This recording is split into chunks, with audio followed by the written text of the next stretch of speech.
6 дугаар фестивальд ороод тэр өөрөө анчтай хөхтэй гэдэг дуугаараа 2 дугаар баяр эзэж медаль авсан л да. Тэгээд тэр медаль зүүчээд тэр медаль яаж авчулээ тэр чи бас хайчихсан.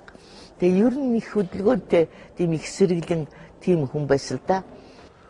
Тэгээд анчтай хөхтийг дуулахад л одоо цогцолмаа өгчтэй гэнэ л дээ. Үгүй чи над дуулж байгаа юм а нүдэнтэй хараач. Үгүй одоо юу хэлээд байгаа юм гэж би ямар юм харагдаад байгаа юм бэ? Үгүй юу ч харагдахгүй. Үгүй багшийн чинь цагаан ханад харагдаад байх юм байна шүү дээ. Юуг нь харддаг юм бэ гэдэг ингэдэг байсан. Тэгээд заа чи явахад гарна. Гарахтаа нэг л урагшаа тонгойсон тэгээд гарын савлсан нэг жигтэй юмд гард юм байл да.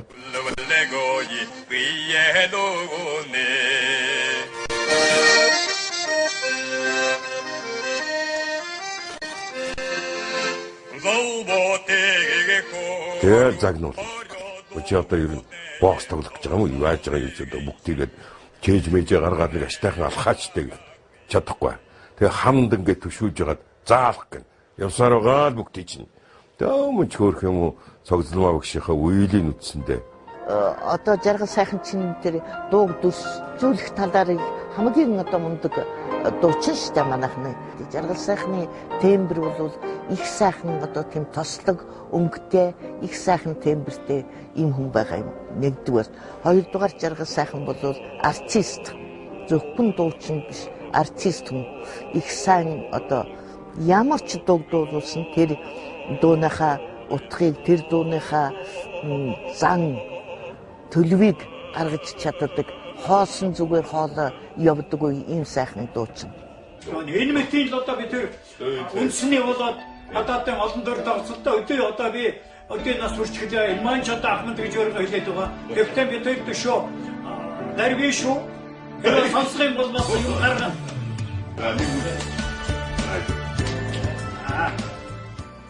Ахмадын халааг нэр төртэй үргэлжлүүлэх үүрэг залуучуудад бий. Агуу их урлагт өөрийн байр суурьтай явна гэдэг нэр төрийн хэрэг. Жинхэнэ мэрэгжлийн хүний үнэлэлт нь залуу авиаснуудад цааш суралцах, тэмүүлэх чиглэлийн бадрааж, бас жинхэнэ дуушинд байр суурийг тодорхойлж өгдөг. Мэрэгжлийн хүний үгийг сонсъё. Хөгжмийн зохиолч хүн болвол дуурийг бичихтэй зүгээр толгой дотроо бодсноо бол бичдэггүй. Энэ аргил хоолойтой дүр гарч ирнэ. Тэгэхээр энийг хэн дуулах уу гэж амьд ахуй байгаа дуучтан бодож бичдэг. Тэгж Верди бичиж байсан, тэгж Пуччини бичиж байсан, тэгж Чайковский бичиж байсан. Тэгж ч усан шаргуу бичгээс өөр арга байдаггүй бид нарт. Тийм учраас жаргал сайхан энэ араашин дүрийг дуулах юм байна гэж усан шаргуу бодож жаргал сайхныг тайзан дээр дүрсэлж бичсэн хэрэг. Тэгжээж тэр дүр босч ирдэг. Тэр нь тийм учраас болвол тэр нь жинхэнэ амьд, жинхэнэ 100% баталгаатай болж хувирдаг. Мөн дуурийн найруулагч буюу дуурийн театрууд бол зүгээр урсгалаараа ерөөсөө явдаггүй. Өөрөөр хэлбэл дуртай нэг за энэ жил чинь Верди Тичнэн дуурийг тавьчих юм байж. За эх жил чинь одоо Штраусын тэрийг тавьчихъя гэж тэгдэггүй. Дуурийн театрт ямар дуучин байна уу? Түүнийг ашиглахын тулд дуурийн театрын төлөвлөгөө явж өгдөг ч. Өөрөөр хэлбэл хамгийн сайн баритон байна уу? Хамгийн сайн аргил хоолойтон байвал за тэгвэл Гремнийг тавих юм байна. Гремн гэдэг маань одоо хандаа Онегны тавих юм байна. За жаргал сайхан байгаа үед бол одоо Игэр ваныг тавих юм байна. Яг тэгвэл тэнд Камчакийг дуулах хүн энд байгаа юм байна гэж ингэж дуурийн театрын төлөвлөгөө бол дуучнаа дагаж явж байдаг. Ийм бүр сонгодог утга учиртай. Ийм учраас жаргал сайхны бүтээсэн дөрүүд Монголын дуурийн театрын тайзнаа амилсан гэж үзэж байгаа бол жаргал сайхны хоолой өөрийн дуурийн театрын уран сангийн бодлогыг хөтөж явсан гэж ойлгохоос өөр ямар ч арга байхгүй. Тэгэхээр намайг ингэж асууна хүн нөгөө пөрөвдөрж яалаа гэж. Нөгөө хагуу пөрөвдөрж яалаа гэж. Тэгэхээр энд жаргал сайхны тухайд ярьж байгаа учраас л жаргал сайхныг ярьж байгаа болохоос пөрөвдөрж байгааг хажиж байгаа зүйл биш. Хэрвээ пөрөвдөржийг манай дуурийн агуу дуучин гэх юм хамгийн агуу дуучин гэж хэлчих юм бол жаргал сайхныг манай дуурийн хамгийн тод дуучин гэж хэлж байна. Ингэж л судалж үзэж ингэж л харах ёстой. Тэгэхээр тод байна гэдэг бол агуугийн хэлбэр. Агуу байна гэдэг бол өөрөө бас тодын хэлбэр шүү дээ. Тийм учраас тод агуу хоёр бол хоёулаа зэрэгцсэн хоёр одоо л гэж ингэж ойлгоно.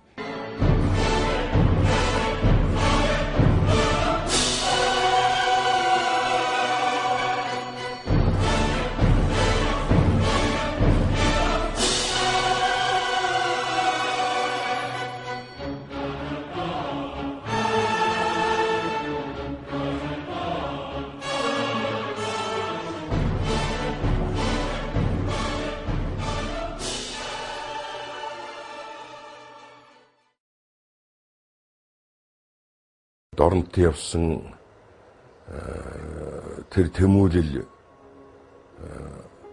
уулзах гэсэн зорилго явж ичээжтэй Улаанбаатарт ирээд улсын хөгжим драмын театрт ороод жүжигчин болцсон үед л нэг биелсэлдэ. Финланд яваад 60 онд буцаж ирээд би ч бас Финландаас костюм чартсан юм уу?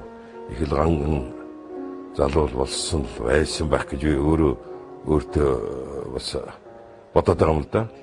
Тэгсэн Сүхбаатарын талбай дээр хэдэн хүүхдүүд сууж ийн л да. Тэрний дотор нөгөө Сэндэн мань сууж байна.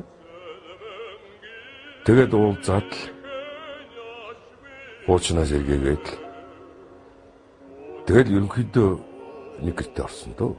Ер нь залуу байхад ч өглөө ажилдаа гараад явна. Хоёулаа би ажилдаа гараад явна.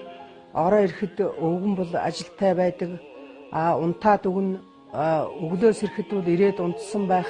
Ийм жишээтэйгээр одоо хан хэд хоног ер нь үг ярих завгүй өнгөрдөг цаг байлаа л да. Тэглээ ч гэсэн урлагийн хүний одоо ар гэр байна гэдэг бол бас их сайхан л дөө.